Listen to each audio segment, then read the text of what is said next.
Guys, today's date is March 16th, 2022, and we are back, people. We're back. Uh First and foremost, prayers goes out to the I believe it was NSW that I checked on my Twitter page. A men's and women's golf team. It's somewhere. Man, I can't remember where the state was, but I believe it was NSW. If you guys go on my Twitter page, you'll know exactly what I'm talking about. But they had a fatal bus crash on last night. So prayers goes out to the family of all of those players that were involved, and also the coaches. That's really horrible. I hate I had to wake up and see that on my Twitter timeline this morning, but prayers go out to all of them. Um, in other news, I know you guys witnessed the basketball game yesterday. The NIT tournament kicked off on yesterday. The Aggies men's basketball took down Alcorn State. Now the game started off pretty rough. Last night started off pretty rough. Probably got a lot of us nervous out there, like, oh man, what's going on? But in the end, the Aggies pulled away with a 60, with a no, no, no, with a 74-62 victory. I believe, if I'm not mistaken. But man, it was a pretty good ball game. Tyrese Radford went on ahead and just took over the whole game and just said, "All right, hey, me and Quinn Jackson and some guys like that. Hey, man, we got it from here." So they went on ahead, took care of business, got it on out the way. We'll get ready for Oregon coming on in there, and hopefully, hey, man, we keep on riding this thing all the way to New York. Madison Square Garden. So, anywho. On today's latest edition of the Homemade Podcast Sports, we're on the countdown to 2022 spring football. All right. I've been hearing some good things. I've been hearing some really good things. I have not heard any bad things, of course, but I've been hearing some really good things, man. Specifically, our wide receivers. I know a lot of us are waiting to see, okay, how will the wide receivers develop this year, and can we be the best wide receiver corps in the nation? From what I'm hearing in spring practice, sounds like we're on the verge of being one of the best wide receiver corps in the nation. Also, from what I'm hearing in spring practice, we have one of the best freshman wide receivers there is in the country, which is Evan Stewart. I told you guys this a couple of months back. I told you guys this on last year. This is why I wanted Evan Stewart. I wanted him to be paired up with Demond Demas, but hey, Demond Demas had other things in mind, so we're not going to get off into that. So now it's just Evan Stewart and Chris Marshall, by the way, but Chris Marshall is not there yet. For guys that do not know, Chris Marshall is not on campus. For the guys that are on campus offensively, that has come from the 2022 #1 recruiting class. These are the guys specifically. All right, I'm going to name them. Quarterback Connor Wingman.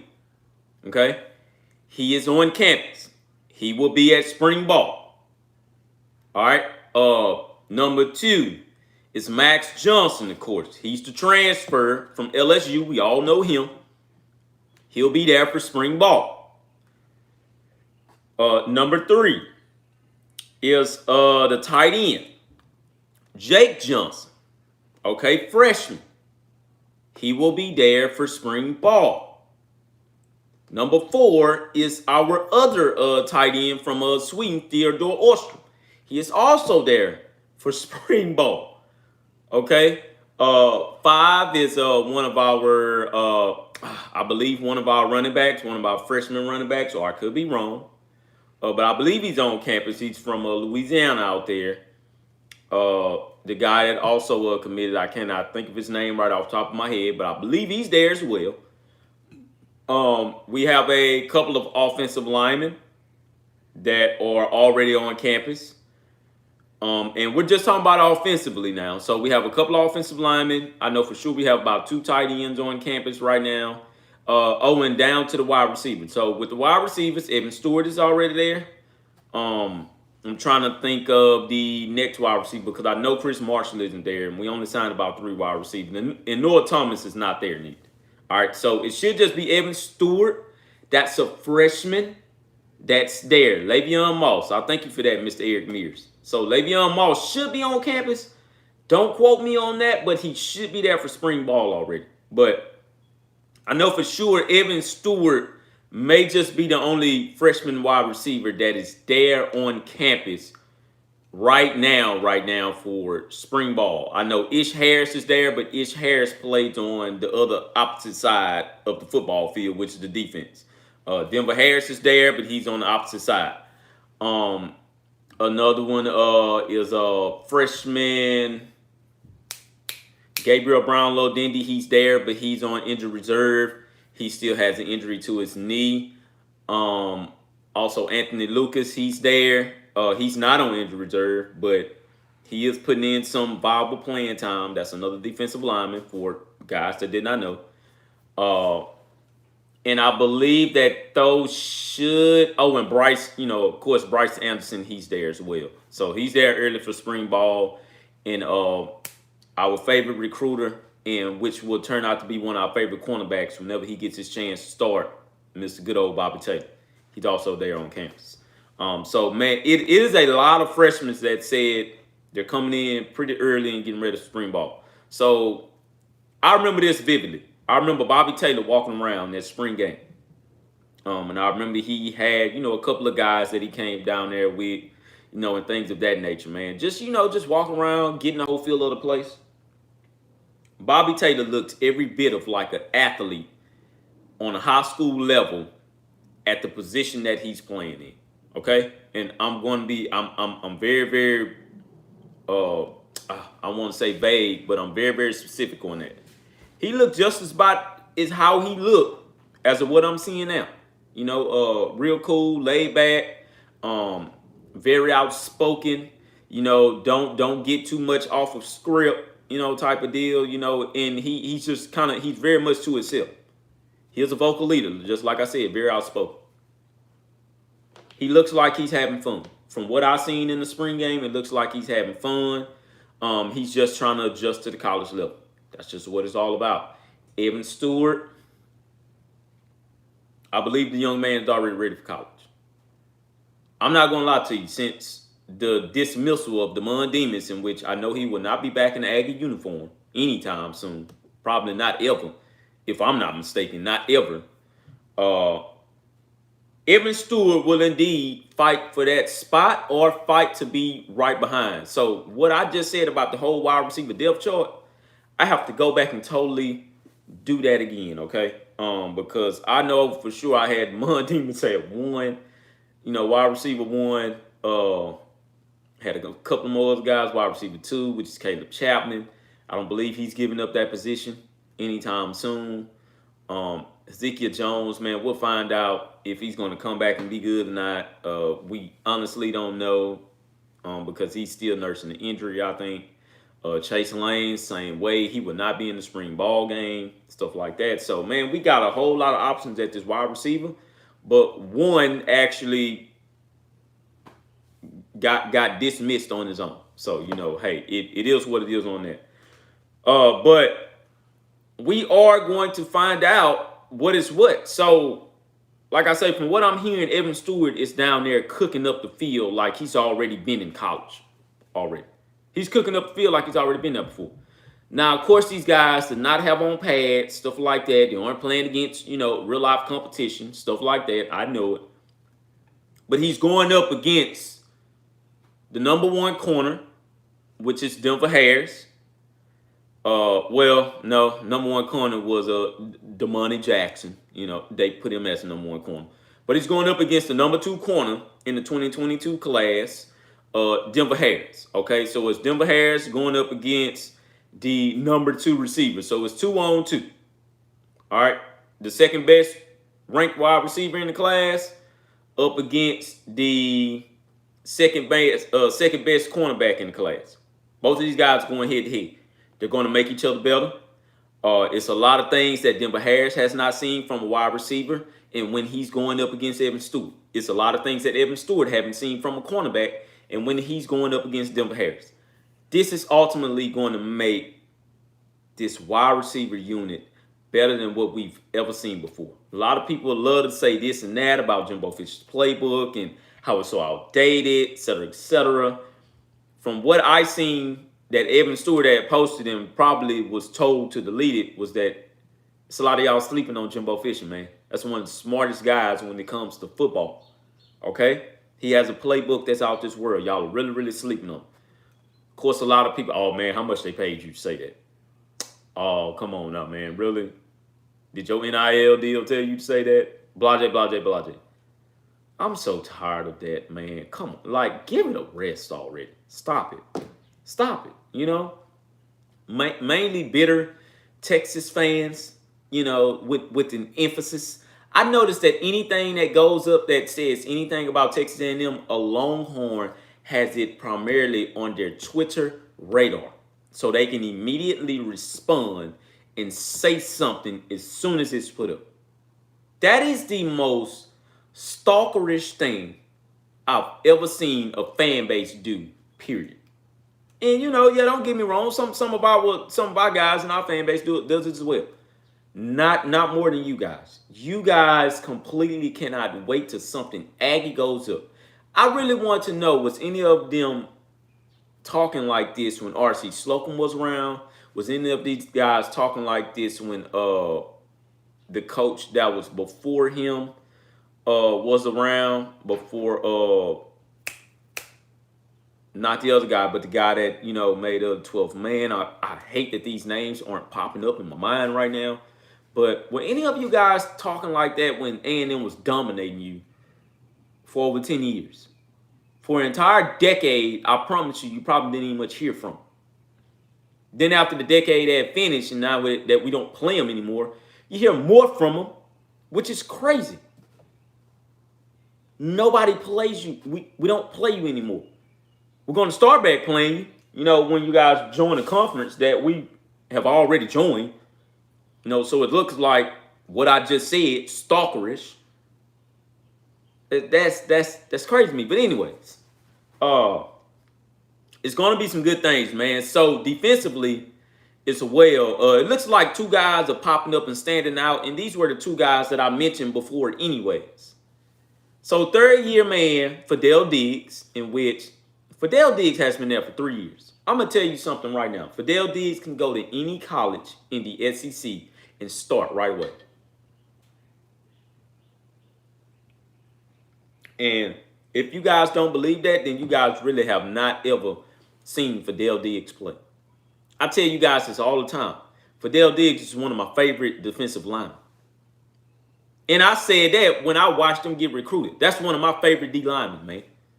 And I'm going to be rooting for him so hard this year because I know that he will get a starting spot this year. This is going to be one of your starters. And I've told you this before anyway. This is going to be one of your defensive end starters. It's going to be a heavily rotation this year. And it's going to be a rotation in which we're going to make somebody start following that trend and noticing that that works. That works a whole lot.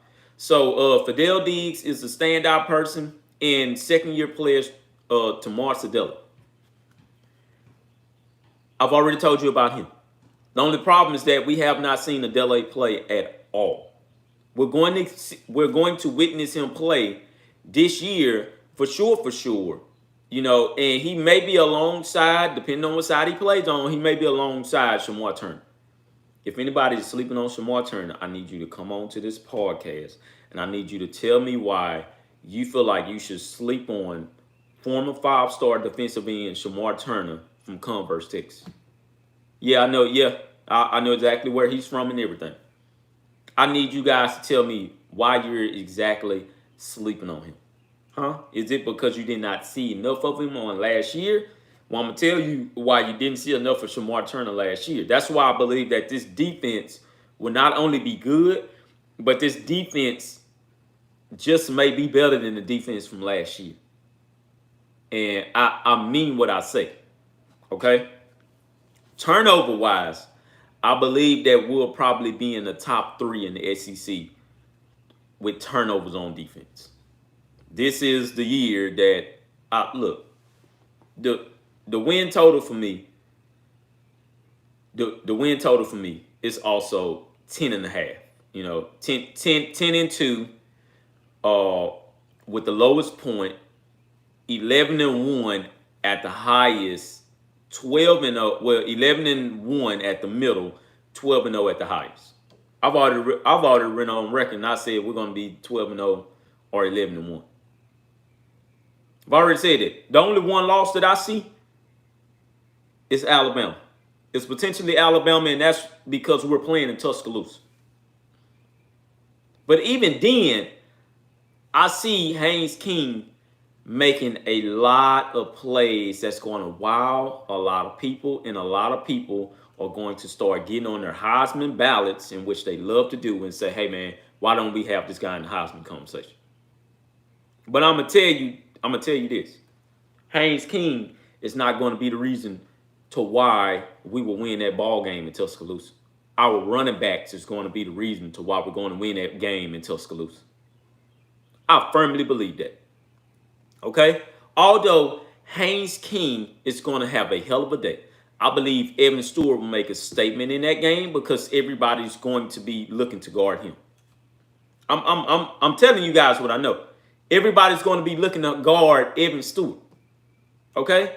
Everybody is going to be looking to guard maybe Caleb Chapman, but not like that, not as much, because Caleb Chapman is so underrated. And we're just talking about the wide receivers here. But then again, Musa Muhammad would show up on the scene and do some things in which you would say, damn, man, that's why we went out and got Musa Muhammad. He will undoubtedly make a difference. How the way they did us in Tuscaloosa in 2020 is how the way I feel like we can do them in their own backyard in 2022. We can do you guys the same way. I'm looking at Jalen Preston, and Jalen Preston is the veteran on this team. Him and Caleb Chapman are the two veterans on this team, and I believe that those two may be your starters on both ends, and that may just be how we're going to go. The guy that will make a serious impact this year alone is tight end Baylor Cook. Why? Because we've been waiting on him. We've been waiting. When he catches that first pass, even in spring ball, we're going to look and say, hey, come on, Baylor. Come on. But the first game is going to be so live. The first test will be Miami. Although we can say whatever we want to say about Miami, the first test will be Miami. Because we want to see if we can all put it on the field. And if we can get a blowout victory against Miami, I'm sorry, man. Going into that Arkansas game, it's no doubt about it in my mind that they may very well blow out Sam Pittman and the Razorbacks. And that's a bold statement, but really not, because Arkansas is going to be a good team. But I know for sure that they don't have the talent yet. Okay? That's just me. They don't have the talent yet. So, once again, man, the spring game is going to be very, very good. We're going to walk into the spring game with a calm head. But at the same time, we're going to walk into the spring game with a lot of things to look at. And I say this all the time. A lot of you guys love to say this here. And this crowd here, I'm going to talk to you guys specifically for this little minute and a half. To the stars don't matter crowd. Y'all, man, look here. Y'all have to really, really seriously kill that. Kill that nonsense. Stars do matter. Stars do matter. Once again, they do. Because you cannot have a team full of 3 stars every year and think that you're supposed to go to a championship game. No, man, it just doesn't work that way. It does not work that way. Never have, never will. Okay? I know you guys have seen what Mike Gundy has done, over the years with, those 3-star and sometimes no-star recruits. Stuff like that if you guys want to bring him up. But you can also look and see the year right after he finished having a good year, and how that goes along. Okay? That is just not going to happen. We look and see Cincinnati, but you better not come on here and tell me that, oh man, Cincinnati had all those 3-star stuff. Like, all of those guys that were on that Cincinnati team were 80% veterans, meaning they had been there for 3 or 4 years already. So once again, the stars don't matter crowd. Y'all, look, man, y'all can kill that. If you want to play for championships, then you have to go out and recruit. Don't come on here and tell me about what Mississippi State done that year with that press side. Why? Because Dan Mullen had to wait, what, 8, 9 years till he got to that point because he doesn't like to recruit. So if you guys don't mind waiting 8 or 9 years, then hey man, that's fine with me. That's totally fine with me. You guys just tell me that. But me specifically, I like seeing talent on the team altogether. And most of the time, I like seeing an overload of talent. This is how Nick Saban has won his national titles, period. He's had an overloaded line of talent. This is how Oklahoma has won the national titles back then, when they was winning national titles. Overload of talent. This is how Texas has won national title. Overload of talent. Notre Dame, overload. If you guys want to mention the Blue Bloods. Ohio State, overload. Michigan, overload of talent. So you need talent to win it all. Georgia recently just won. Overload of talent. You need talent, man. You cannot tell me that you don't need talent. Can I have a team full of 3 stars and 2 stars and say, yeah, man, we're finna go win a championship like this? Don't you come on here and tell me nothing about what the NFL and posted that you guys love to post back. Well, you see this gonna have no stars. Stop it already. Stop it. Stop it, man. Stop it. We will not have a team full of 3 stars, period. We will have a team full of 3, 4, and 5 stars. Okay? I'm not going to overload the team with 3 stars like Kevin Sumlin and feel like you can go and win it all.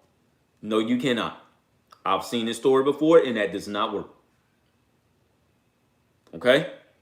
If you guys want to be in a Mississippi State sweepstakes and Ole Miss sweepstakes in which Lane Kiffin is now going out in transfer portal, that's what he loves to do. If you guys just feel like you want to go in transfer portal once again, man, hey, man, you guys just come and let me know. And we can move along from there. But I don't. I like raw talent, and I like to develop that talent. That's just me. I like highly rated recruits. That's just me. Like I say, 3 stars are your diamonds in the rough. But that does not mean you go and recruit a team full of them. Okay? So I just had to make that known.